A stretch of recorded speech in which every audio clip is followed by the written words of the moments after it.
Unidos Outreach es una organización sin fines de lucro, dedicada a asistir a la comunidad inmigrante de bajos recursos en varios trámites migratorios. Además, nos dedicamos a informar a la comunidad inmigrante sobre las últimas noticias de inmigración y ofrecemos talleres gratuitos. Llámenos al 786-305-3378 o visite nuestro website unidosoutreach.com.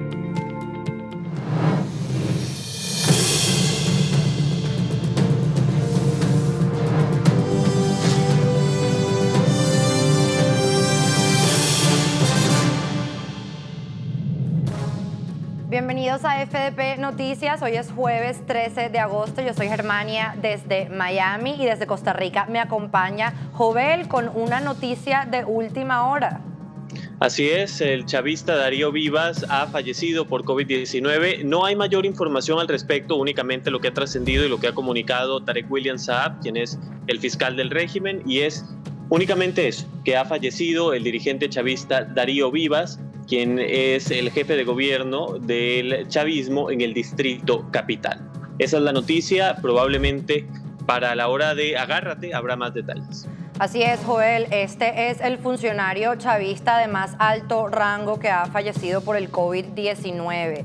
Es el jefe de gobierno en Caracas, como habías mencionado. Pero nuestra próxima nota es una noticia sumamente triste, es algo que ha estado rodando por las redes durante las últimas 24 horas. Se trata de una joven venezolana que fue secuestrada, golpeada y violada en Trinidad y Tobago. El sospechoso de este crimen contra la joven venezolana de 18 años es un miembro de la Policía Nacional en este país. Esta es una historia del corresponsal en Latinoamérica de Factores de Poder, Carlos Alonso Suárez. Por un lado, la violencia de género y el machismo. Por el otro, la xenofobia y el racismo. Todos hemos visto estas imágenes. Fueron las primeras dadas a conocer de Stephanie Flores antes de su desaparición. Sin embargo, y a diferencia de como dicen muchos medios de comunicación, no ocurrió en la ciudad de San Fernando, sino al sur de la isla de Trinidad, ya que la hermosa Stephanie vivía en Siparia junto a sus padres y demás familiares. Como muchos venezolanos en el exterior, Stephanie tenía que ir a la calle a trabajar, porque las fuentes de empleo formales cada vez son más escasas en América Latina, y Trinidad y Tobago no es la excepción. Motivo por el cual Stephanie debía trasladarse con muchísima frecuencia a San Fernando, la segunda ciudad más grande y poblada de Trinidad. Pero su vida cambiaría por completo al abordar este vehículo. Horas después, fue encontrada a orilla de una carretera. Gracias a unos ciudadanos trinitarios, fue trasladada al Hospital General de la ciudad de San Fernando, donde fue intervenida quirúrgicamente para poder salvar su vida. En el primer parte policial, las autoridades declararon que nuestra joven paisana llegó al hospital con fuertes moretones en los brazos y en las piernas, así como múltiples heridas en el cuello causadas por apuñalamiento. Sin embargo, a 54 kilómetros al norte de San Fernando, fue encontrado en Puerto España, capital y centro económico del país, a uno de los sospechosos. Se trata de un hombre que tiene antecedentes policiales referente a esto, pero lo cumbre del asunto es que esta persona también fue un agente policial. Hay que acotar que funcionarios policiales y de migración se han visto en actos criminales contra la población venezolana, entre ellas la trata de blancas, de personas y el tráfico de migrantes.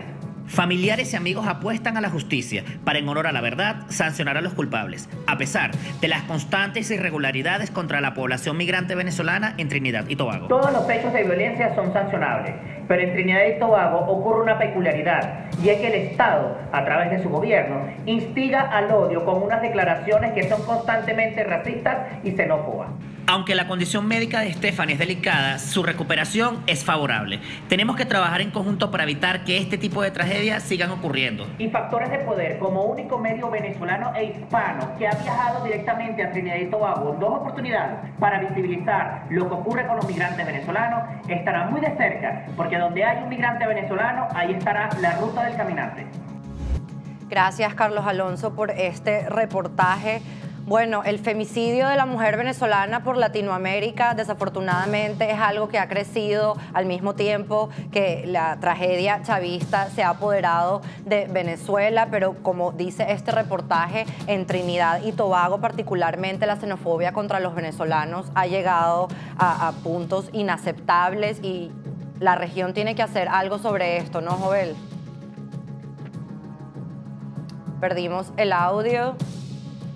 Perdón, le decía que era una historia muy lamentable. Además, es alarmante que este hombre tenga antecedentes por crímenes de este tipo y esté libre. Así que ahí hay un fallo tanto de las autoridades trinitarias, pero sobre todo de las autoridades trinitarias en cuanto a esta situación muy lamentable, y ojalá haya justicia y se pueda recuperar. Y tenemos que seguir hablando de esto, Joel, porque la situación de los migrantes alrededor del mundo a veces captura mucha atención, pero los migrantes venezolanos que están viviendo una de las peores crisis, la peor crisis migratoria de la historia moderna de este continente, por alguna razón no se les presta atención, y esto es lo que están viviendo todos los días. Hay que visibilizarlo, y también las historias de otros migrantes, los nicaragüenses también, que viven también situaciones similares en Costa Rica, en Honduras, en Guatemala. Pero mira, vamos a hablar ahora de otro tema. La familia de Diosdado Cabello ha difundido otra fotografía del imputado por narcotráfico por los Estados Unidos.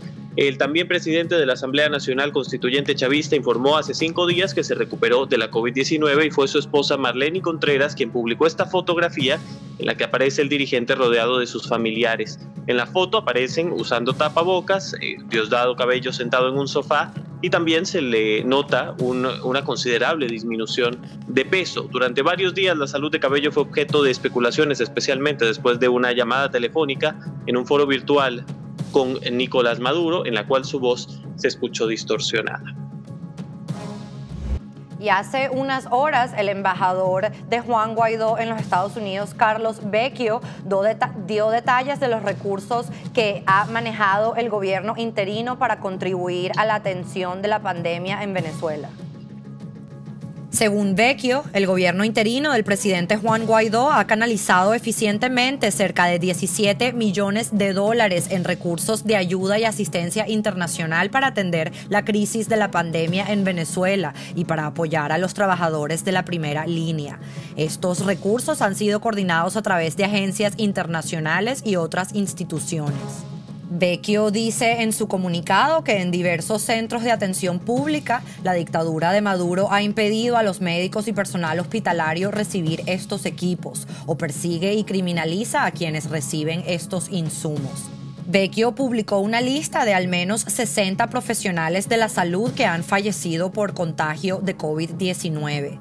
El embajador de Guaidó contextualizó que el número de profesionales de la salud fallecidos representa el 25% de la cifra de 247 muertos por COVID-19 comunicada por el régimen hasta la fecha.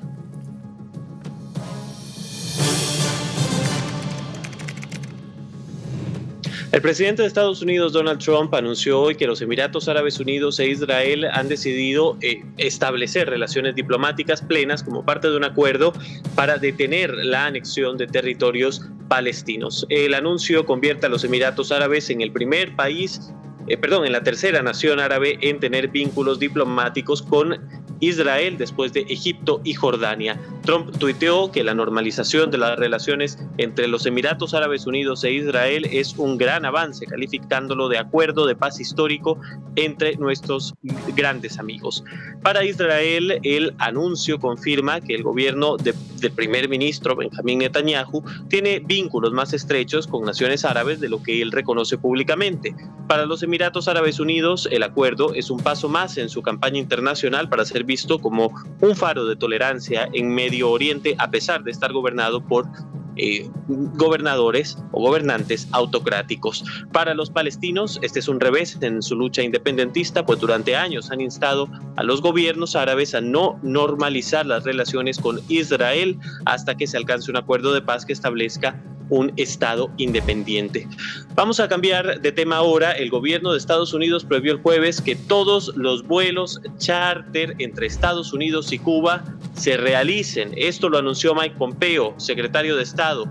quien emitió la orden al Departamento de Transporte para que suspenda los vuelos privados a todos los aeropuertos cubanos, incluyendo La Habana, con el fin de incrementar la presión económica sobre el gobierno del presidente cubano Díaz-Canel, sucesor de los hermanos Fidel y Raúl Castro. La prohibición excluye vuelos charter públicos autorizados por el gobierno estadounidense y fleteados privados autorizados con fines médicos, búsqueda y rescate y otros viajes considerados de interés para el país. Pompeo aseguró que el régimen de Castro usa el turismo y los fondos que aportan estos viajes para financiar los abusos e interferencias que cometen en Venezuela.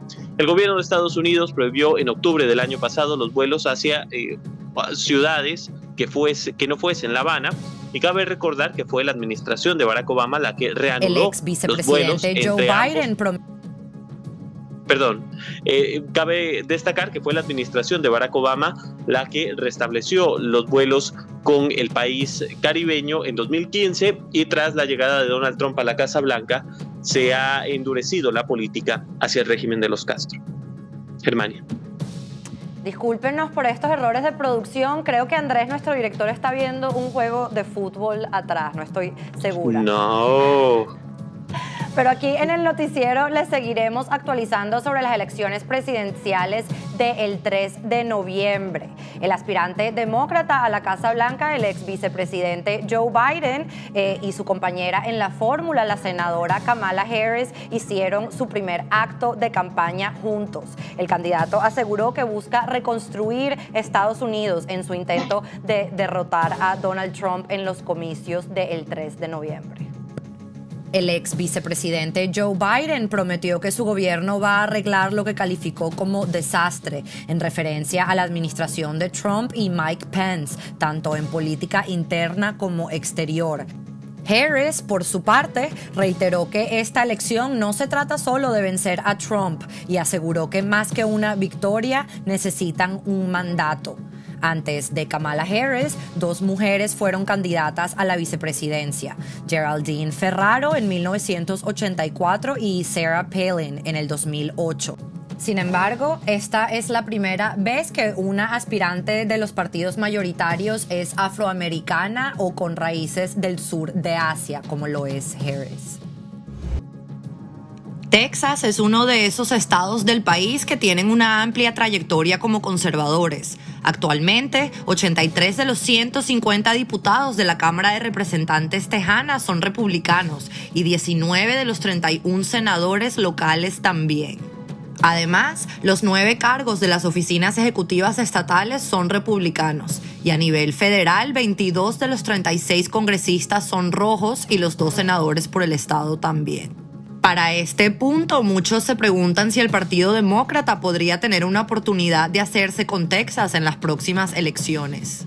Yo creo que sí. En este momento hay mucho ánimo del Partido Demócrata en Texas. Estaban registrando muchos votantes, hay mucha gente llegando a Texas, hay muchos latinos que están registrándose y hay una buena oportunidad. Y hay un movimiento que se llama Turn Texas Blue.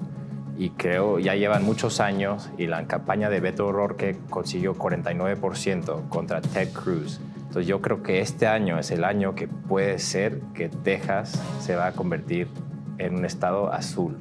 Y en este momento los polls dicen que es un toss-up. Y si la campaña de Biden mete recursos, yo creo que es una buena oportunidad, no solo para Biden, pero también tener otros candidatos como yo para cambiar ese distrito. Bien, vamos a hablar ahora sobre Bolivia, que cumple hoy miércoles 10 días de bloqueos en las calles en 142 puntos del país por parte de simpatizantes del expresidente Evo Morales. Mientras los manifestantes expresan su disconformidad por la postergación de las elecciones, se agudiza la falta de alimentos y medicinas en plena pandemia de COVID-19. De acuerdo con el recuento del Ministerio del Gobierno, los bloqueos de caminos se mantienen en los 9 departamentos del país, con énfasis en las ciudades importantes como La Paz, El Alto, Cochabamba y Santa Cruz. Según las autoridades, en algunos bloqueos hay presencia de gente armada. Los bloqueadores creen que las prórrogas electorales que ha decretado Yanín Áñez a raíz de la pandemia afectan a su candidato Luis Arce, quien encabeza los sondeos en la intención de voto frente al expresidente de Centro, Carlos Mesa, y a Yanín Áñez. Los comicios fueron convocados inicialmente para el 3 de mayo, luego fueron movidos para la primera semana de agosto y actualmente están en expectativa para el 18 de octubre. Bueno, y ahora vamos a ver el mapa para ver cómo van los números con la pandemia de COVID-19 alrededor del mundo. Germania, mira, son ya 20 millones de casos, 728.874. Y estamos hablando ya de 751.448 los casos de las defunciones que ha habido alrededor del mundo por la COVID-19. 166.777 de ellos en Estados Unidos. Aquí, bueno, vale la pena recordar, porque este es un recuento que hacemos día a día, que estos no son solo números. Cada una de estas cifras representa personas. Cada uno de esos puntos rojos que ustedes ven en el mapa son ciudades que probablemente están enfrentándose a medidas restrictivas importantes. Estamos a punto de ver, y lo vamos a comentar a continuación, cómo incluso en España la situación se vuelve cada vez más alarmante. Así es, en España la segunda ola de la pandemia sigue al alza. El Ministerio de Sanidad ha informado este jueves de 2.935 nuevos contagios de COVID-19, un considerable avance en comparación con los 1.690 del día de ayer. La cifra actual de casos positivos desde el inicio de la pandemia se sitúa en 337.334, o sea, casi 8.000 casos más en comparación con la cifra de ayer. En las últimas 2 semanas se han diagnosticado 13.529 positivos, 4.113 en los pasados 7 días nada más. Además, en la última semana han fallecido hasta 70 personas por COVID-19. También avanzan con fuerza los ingresos hospitalarios, con 953 la semana pasada. Junto a esto, se han registrado también 51 personas en unidades de cuidados intensivos. Las regiones más afectadas en esta segunda ola en España son Aragón, con 418 casos nuevos, el País Vasco, con 545 y la zona de Madrid, con 842.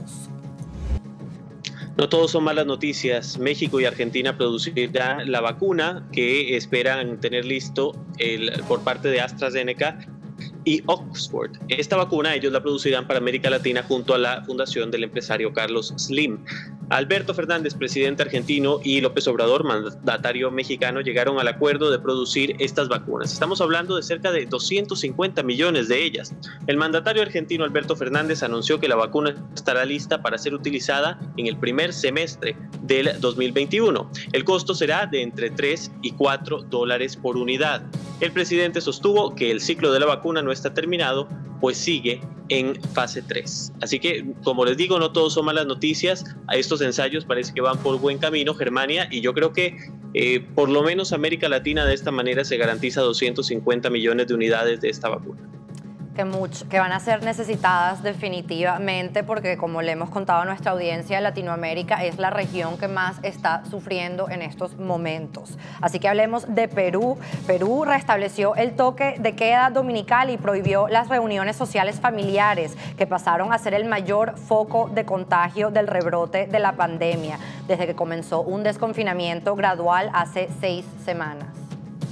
Las medidas se tomaron tras anunciar un récord de 8.875 nuevos contagios en 24 horas y 212 muertes. Los militares harán operativos para garantizar que se respeten las medidas anunciadas. El toque de queda dominical estuvo en vigor temporalmente de abril a junio, pocas semanas después de que se decretara la emergencia sanitaria por la pandemia. El gobierno amplió además a más provincias la cuarentena obligatoria, que había sido levantada en gran parte del país, incluida Lima. En total, unos 11 millones de peruanos estarán en cuarentena, lo que equivale a 1/3 de la población. Perú es el tercer país de América Latina con más contagios y muertes por la pandemia, detrás de Brasil y México. El país ya acumula 498.555 casos y más de 21.700 muertes. Esto en una población de 33 millones de personas. Bueno, amigos, estos días hemos estado hablando con ustedes y les hemos contado del inicio de un programa que tendremos a partir del lunes aquí en Factores de Poder. Se trata de Agárrate, pero una adaptación para Costa Rica. Les comentamos que estarán entre las personas que participarán frecuentemente Freddy Serrano y Luis Olavarrieta. Pero también hay otros nombres, personas a quienes estimo y admiro muchísimo y de las cuales quiero comentarles. Vamos a empezar por doña Michelle Mitchell, quien estará los viernes. Es una reconocida periodista en Costa Rica por haber sido editora de Economía y Política del periódico El Financiero. Además fue coordinadora y presentadora de la edición estelar y nocturna de Telenoticias, el noticiero de mayor audiencia en el país. También fue directora de Radio Monumental y de Radio Periódicos Reloj en la parte de noticias, obviamente.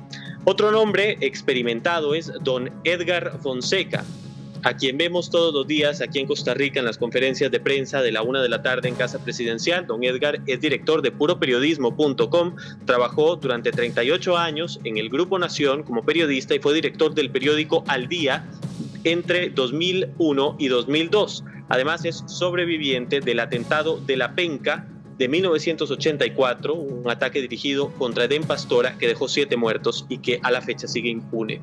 Por otra parte, los martes participará desde Washington Vanessa Vallejo, periodista colombiana, coeditora en jefe del Pan Am Post, quien ofrecerá una óptica fresca y muy apegada a su estilo de lo que sucede en Colombia y en la región en general. Ya lo saben, el próximo lunes a las 10 de la mañana la opinión estremecedora llega a Costa Rica, aquí en Factores de Poder. Wow, no puedo creer que Agárrate ahora es una franquicia. ¿Viste? ¿Y vas a estar ahí? Yo te he invitado muchas veces. Sí, yo te dije que sí, yo estaré los viernes y no me incluiste en esta muestra de talentos. Yo estaré cuando me inviten hablando de Estados Unidos con una perspectiva creo que un poco distinta a la de tus otros invitados.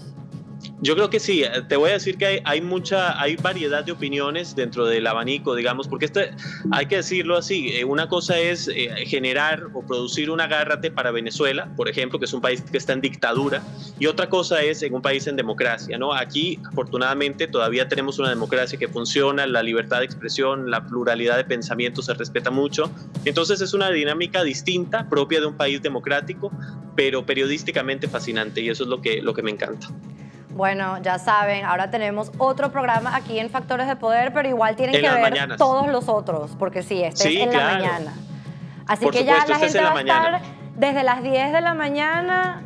Bueno, sí. Tienes ese espacio libre, porque después de ti ya lo primero es Contrapoder, ¿no? Entonces la gente tiene un break hasta Contrapoder. No estoy escuchando, perdón, si me pueden bajar aquí a la cabina porque no te estaba escuchando bien, se mezclaron las voces, pero sí, hay un espacio entre el Agárrate de las mañanas, que es a las 10 de la mañana hora de Costa Rica, 12 hora de Miami, y luego en la tarde entra Contrapoder y luego nosotros. O sea, aquí no se detiene el trabajo, más bien cada vez hay más. Buenísimo, y seguimos creciendo y recibiendo a más talento. Ya eventualmente debe haber Agárrate Colombia, Agárrate Chile, Agárrate Argentina. Esa es la idea. Y la verdad me entusiasma mucho que sea Costa Rica el primero, digamos, que arranca con esta idea de que haya Agárrate internacionalmente, y espero de corazón que el éxito de Factores de Poder, que es el éxito de todos nosotros, siga creciendo. Así es. Y bueno, hoy es el último día de la semana para el noticiero, pero recuerden que el domingo Jovel, que no duerme y lo que hace es trabajar, también tiene No Soy Clark, y también va a salir un segmento exclusivo como todas las semanas para nuestros suscriptores premium. Si no se han unido a nuestra comunidad, háganlo aquí abajo. Y además de contenido exclusivo, pueden ver los programas completos y sin publicidad y en preestreno. Así que vale la pena, únanse a nuestra comunidad y nosotros nos vemos en el Noti el lunes. Nos vemos.